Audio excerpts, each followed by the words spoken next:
दरअसल ये आदमी जो मिनहोंग के सामने खड़ा है वो उसका भाई ली जिन स्योक है। 7 साल पहले जब मिनहोंग का ट्रांसफर सियोल पुलिस स्टेशन में हुआ था तब वो सीनियर्स के साथ एक मर्डर को पकड़ने निकलती है और वो कोई और नहीं उसका भाई होता है जो उस रात हेजिन के मर्डर केस का प्राइम सस्पेक्ट भी था। और वो उस रात ड्रग्स लिए हुए था और नशे में था और वो हेजिन के घर पे भी था। जिस वेपन से खून हुआ था उस पे, विक्टिम के बॉडी पे और घर के दरवाजे सब जगह उसके फिंगरप्रिंट्स मिले थे और उसे मर्डरर प्रूव करके जेल में डाल दिया गया था। हालांकि वो मिनहोंग को कहता है कि उसने कोई खून नहीं किया, पर उसके पास्ट के केसेस उसका साथ नहीं दे रहे थे, जैसे कि उस पे पहले भी चोरी और हाथापाई के केसेस थे और मिनहोंग भी उसके पास्ट रिकॉर्ड को देखकर मान लेती है कि यही खूनी है। एट प्रेजेंट मिनहोंग उससे पूछती है आखिर वो कर क्या रहा है अभी और डॉक्टर चा के पीछे क्यों पड़ा है। वो बोलता है उसकी वजह से उसका चेहरा पूरी नेशन ने देखा और सब उसे सजा दिलाना चाहते हैं। उस डॉक्टर की वजह से उसकी ज़िंदगी ख़राब हो गई और अब उसके पास कुछ ऐसा है जो ये साबित कर देगा कि वो कातिल नहीं है और वो उसी सबूतों पे काम कर रहा है।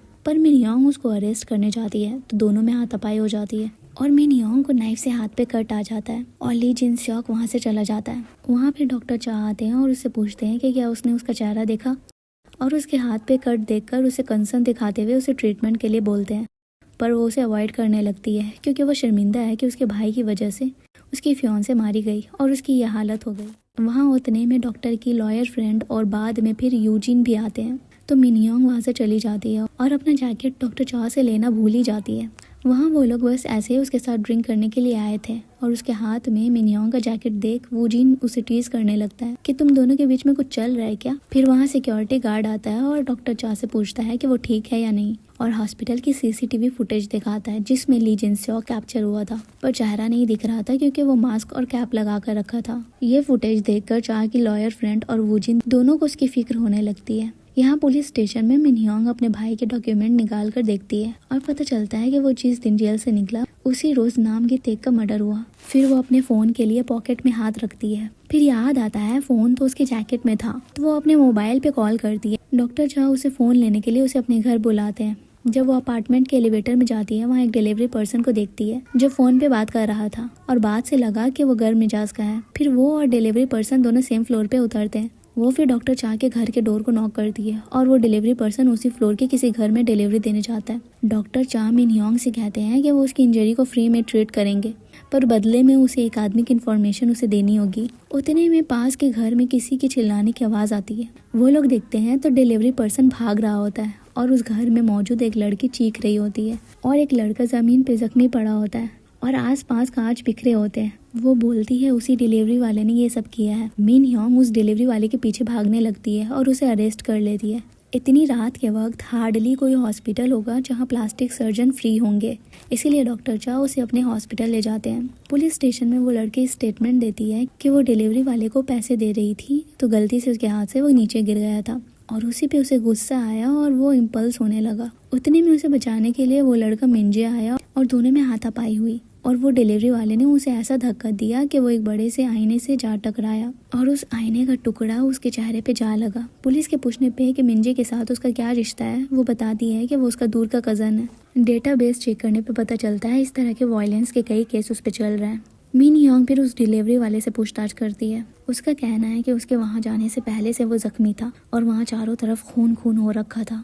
वो बोलती है अच्छा, और खून खून हो रखा था और फिर भी फूड डिलीवरी लेने के लिए दरवाज़ा खुला और उसके पिछले केसेस भी इसी तरह के हैं। वो कहता है पिछले केसेस का इस केस से क्या ताल्लुक, इसीलिए वो वहाँ से भागा क्योंकि उसे पता है उसके पास्ट के रिकॉर्ड्स देखकर कोई उस पर यकीन नहीं करेगा और वो वहाँ कुर्सी फेंककर चिल्लाचिल्ली करने लगता है। उसे ऐसा देख मिनहोंग को अपने भाई की याद आने लगती है जो बिल्कुल इसी तरह क्या करता था कि उसने ऐसा नहीं किया। यहाँ डॉक्टर चा मिंजे के चेहरे से कांच निकाल देते हैं। वहाँ वो लड़की भी आती है और बहुत डिस्परेटली अपने दूर के कज़न के सर्जरी के बारे में पूछती है। डॉक्टर चा अपनी फ्रेंड के लॉ फॉर्म जाते हैं जहाँ उसकी फ्रेंड उस मास्क लगाए आदमी की फुटेज देख रही होती है और डॉक्टर चा उसे कहता है ये ली जिन स्योक है और उसे इसको ढूंढने को कहते हैं। दूसरी तरफ मिनहोंग नाम यूजूग के घर जाती है। उसे ली जिन स्योक की फोटो दिखाकर पूछती है कि क्या इसने इसे पहले कभी देखा है। वो कहती है हाँ, ये उसके डैड के फ्यूनरल पे आया था। वहाँ से फिर वो जाती है हॉस्पिटल मिंजे का स्टेटमेंट लेने। वो भी उसी डिलीवरी पर्सन पे ब्लेम करता है। फिर डॉक्टर चा मिनहोंग के कट पे ड्रेसिंग करके ली जिन स्योक के जेल से रिलीज होने के बारे में पूछते हैं। ली जिन स्योक का नाम सुनकर वो थोड़ा ऑड सा बिहेव करने लगती है और डॉक्टर से कहते हैं कि ये सब इन्फॉर्मेशन उन्हें ऐसे नहीं मिल सकता। डॉक्टर चा फिर उसे मिंजे की रिपोर्ट देते हैं।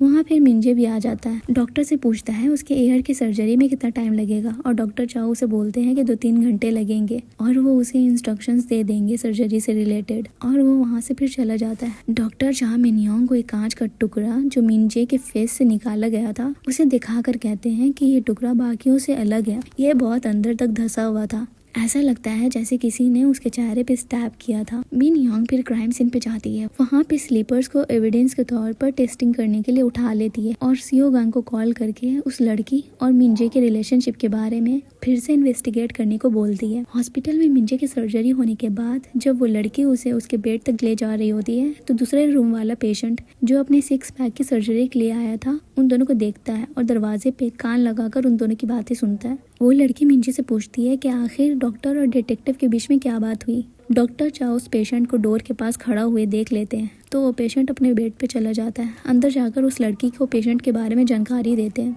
वो उनसे डेस्परेटली पूछती है कि उन्होंने डिटेक्टिव को क्या रिपोर्ट दी, तो डॉक्टर चाओ उसे शक की नज़र से देखने लगते हैं। मिनयोंग स्लीपर्स और उस कांच के टुकड़े को टेस्ट के लिए देकर पुलिस स्टेशन आती है तो सियोगांग सीसीटीवी फुटेज देख रहा होता है। मिनयोंग के पूछने पे बताता है कि उसने मिंजे की फैमिली तक रीच करने की बहुत कोशिश की पर कोई भी कॉल नहीं उठा रहा, तो उसने एकेडमी में कॉल किया।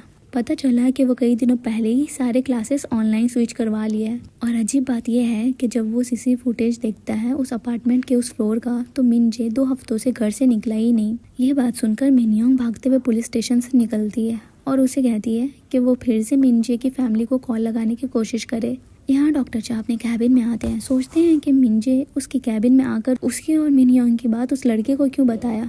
वो अपने डेस्क के नीचे फिर देखता है और जिस बात का शक था वही होता है। मिंजे ने ऑडियो रिकॉर्डर लगा रखा था तो वो फिर उसकी बेड तक जाता है पर तब तक वो डिस्चार्ज होके जा चुका था उस लड़की के साथ। फिर वो उस पेशेंट से बात करने जाता है जो दरवाजे के बाहर खड़ा था। उससे पता चलता है कि वो मिंजे का क्लासमेट था और वो लड़की उसके स्कूल टीचर ट्रेनिंग के लिए आई थी। डॉक्टर चा ये बताने के लिए मिनयोंग को कॉल लगाते हैं पर लाइन बिजी जा रहा होता है। यहाँ सियोगांग भी कॉल करने की ट्राई करता है और मिंजे के डैड उठाते हैं तो वो पूछता है कि हाल फिलहाल उनकी बात उनके बेटे से हुई, तो वो कहते हैं कि उनका बेटा तो बोर्डिंग स्कूल में है और वहाँ फ़ोन अलाउ नहीं है और सियोल में उसका कोई रिलेटिव ही नहीं है।